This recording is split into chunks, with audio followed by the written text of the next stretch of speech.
महाभारत प्राचीन भारत की एक महान गाथा, एक ऐसे राज्य की कहानी कहती है जो विभाजित था।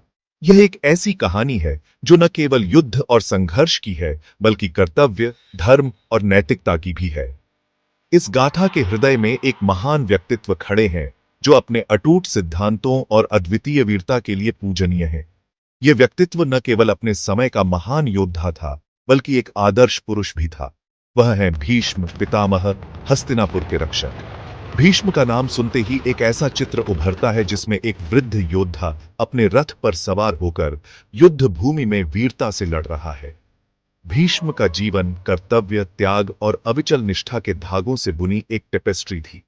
उनके जीवन की हर घटना, हर निर्णय एक गहरी नैतिकता और धर्म के प्रति उनकी निष्ठा को दर्शाता है। वह केवल एक योद्धा ही नहीं थे, वह एक राजनीतिज्ञ, एक शिक्षक और सबसे बढ़कर अपनी बात के धनी थे। उन्होंने अपने ज्ञान और अनुभव से कई राजाओं और योद्धाओं को मार्गदर्शन दिया। उनका जीवन धर्म की जटिलताओं की एक झलक पेश करता है। वह नैतिक नियम जो महाभारत के पात्रों के जीवन को नियंत्रित करता है।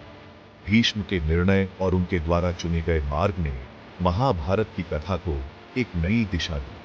अपनी प्रतिज्ञा के प्रति भीष्म की अटूट प्रतिबद्धता, तब भी जब यह उन्हें अपनी अंतरात्मा के खिलाफ लड़ने के लिए मजबूर करती थी, कर्तव्य, धार्मिकता और न्याय के सही अर्थ पर सवाल उठाती है। यह उनके जीवन का सबसे कठिन संघर्ष था। उनकी कहानी एक कालाजयी अनुस्मारक है कि सबसे धार्मिक मार्ग भी कठिन विकल्पों और अप्रत्याशित परिणामों से भरा हो सकता है।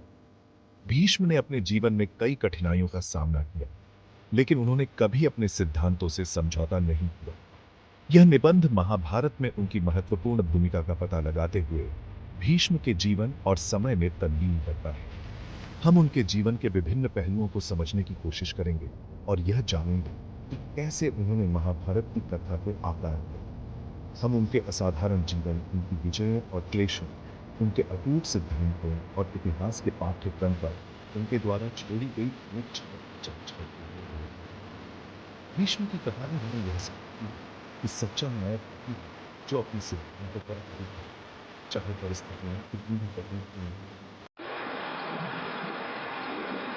भीष्म की कहानी एक दिव्य मिलन से शुरू होती है। यह मिलन न केवल दो आत्माओं का था, बल्कि दो लोगों का भी था। उनका जन्म हस्तिनापुर के राजा शांतनु और नदी देवी गंगा के पुत्र देवव्रत के रूप में हुआ था। देवव्रत, जिन्हें बाद में भीष्म के नाम से जाना गया, का जन्म एक महान भविष्यवाणी के तहत हुआ था। किंवदंती है कि गंगा इस शर्त पर शांतनु से विवाह करने के लिए सहमत हुई थी कि वह कभी भी उनके कार्यों पर सवाल नहीं उठाएंगे। यह शर्त उनके मिलन की नींव थी। उनके मिलन से 8 पुत्र हुए। हर पुत्र का जन्म एक विशेष उद्देश्य के साथ हुआ था, जो केवल गंगा जानती थी।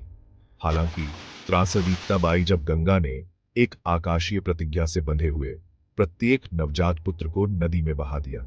यह कार्य उनके लिए भी उतना ही कष्टदायक था जितना शांतनु के लिए। शांतनु अपने वचन से बंधे हुए मौन पीड़ा में देखते रहे, हस्तक्षेप करने में असमर्थ। उनके दिल में एक पिता का दर्द था, लेकिन वह अपनी प्रतिज्ञा से बंधे थे। जब उनके 8वें पुत्र का जन्म हुआ तो शांतनु दुख से व्याकुल होकर अपनी चुप्पी तोड़ बैठे और उन्होंने गंगा से सवाल किया। यह क्षण उनके जीवन का सबसे कठिन क्षण था। तब गंगा ने अपनी असली पहचान और अपने कार्यों के पीछे का कारण बताया। उन्होंने शांतनु को यह भी बताया कि यह सब एक पूर्व निर्धारित योजना का हिस्सा था। उन्होंने बताया कि उनके बेटे एक छोटे जीवन के लिए अभिशप्त थे और उन्हें इस भाग्य से मुक्त करने का काम सौंपा गया था। यह सुनकर शांतनु का दिल टूट गया, लेकिन उन्होंने गंगा की महानता को समझा। गंगा शांतनु के प्यार और भक्ति से प्रभावित होकर अपने 8वें पुत्र देवव्रत को छोड़ने का फैसला किया। गंगा ने देवव्रत को न केवल एक मां का प्यार दिया, बल्कि उसे महान योद्धा और विद्वान बनने के लिए प्रशिक्षित भी किया। वह लड़के को, जिसे अब आकाशीय कलाओं में प्रशिक्षित किया गया था और जिसमें अपार ज्ञान था, अपने पिता के पास लौटा आई। देवव्रत ने वेदों का अध्ययन किया, शस्त्र विद्या में निपुणता हासिल की और अपने गुरु से जीवन के महत्वपूर्ण पाठ सीखे। शांतनु अपने बेटे को वापस पाकर बहुत खुश हुए और उसका नाम देवव्रत रखा। पिता और पुत्र का पुनर्मिलन अत्यंत भावुक था और शांतनु ने देवव्रत के उज्जवल भविष्य की कल्पना की। साल बीत गए और शांतनु को फिर से प्यार हो गया, इस बार एक मछुआरे की बेटी सत्यवती से। सत्यवती की सुंदरता और सरलता ने शांतनु का दिल जीत लिया। हालांकि सत्यवती के पिता विवाह के लिए तभी राजी हुए जब सत्यवती के पुत्रों को राज सिंहासन विरासत में मिले। यह शर्त शांतनु के लिए एक बड़ी चुनौती थी। सत्यवती के प्रति अपने प्रेम और देवव्रत के प्रति अपने कर्तव्य के बीच फंसे शांतनु खुद को एक दौराहे पर पाते हैं। वह अपने राज्य और अपने परिवार के प्रति अपनी जिम्मेदारियों के बीच संतुलन बनाने की कोशिश करते हैं।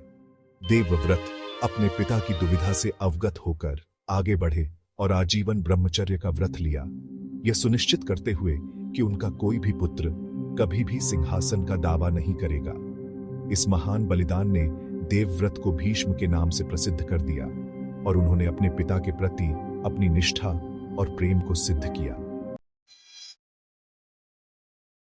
देवव्रत के बलिदान ने उन्हें भीष्म नाम दिलाया, जिसका अर्थ है भयानक प्रतिज्ञा लेने वाला। उन्होंने बार बार हस्तिनापुर के प्रति अपनी वफादारी साबित की। जब उनके सौतेले भाई विचित्रवीर्य बड़े हुए तो भीष्म ने उनके लिए दुल्हन खोजने की जिम्मेदारी अपने ऊपर ले ली।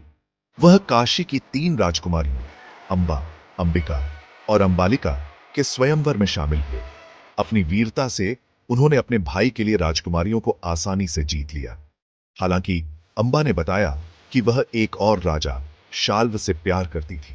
भीष्म हमेशा सम्माननीय ने अंबा को शाल्व के पास लौटने दिया, लेकिन शाल्व ने स्वयंवर में भीष्म के कार्यों से अपमानित महसूस करते हुए अंबा को स्वीकार करने से इनकार कर दिया। दोनों ने ठुकराए जाने पर अंबा ने भीष्म को अपनी दुर्दशा के लिए दोषी ठहराया और बदला लेने की कसम खाई। अंबा के साथ दुखद प्रकरण के बावजूद भीष्म हस्तिनापुर के प्रति समर्पित रहे। विचित्रवीर्य ने अंबिका और अंबालिका से विवाह किया, लेकिन कम उम्र में ही मृत्यु हो गई, जिससे राज्य बिना उत्तराधिकारी के रह गया। वंश को जारी रखने के लिए भीष्म सत्यवती के पुत्र व्यास को विधवा रानियों को गर्भवती करने के लिए लाए। इस प्रकार धृतराष्ट्र अंधे राजा और पांडु का जन्म हुआ, जिन्होंने बाद में एक श्राप के कारण सिंहासन त्याग दिया।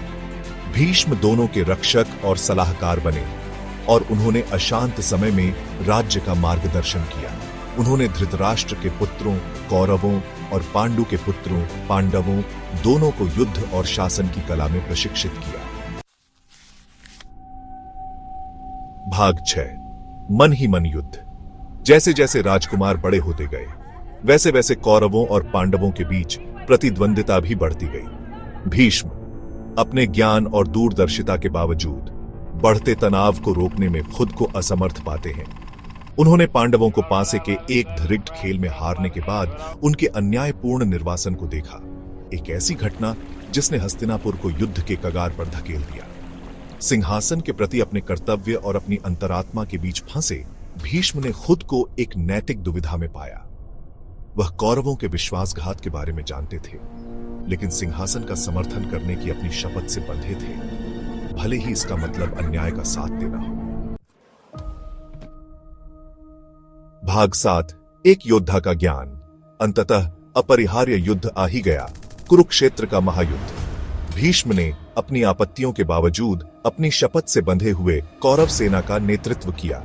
उन्होंने अद्वितीय वीरता से लड़ाई लड़ी, 10 दिनों तक पांडव सेना को रोक कर रखा। हालांकि भीष्म अपने दिल में जानते थे कि पांडव एक धार्मिक कारण के लिए लड़ रहे हैं। उन्होंने पांडव योद्धाओं में सबसे महान अर्जुन को युद्ध में उन्हें हराने के रहस्यों को प्रकट करते हुए अपना ज्ञान दिया।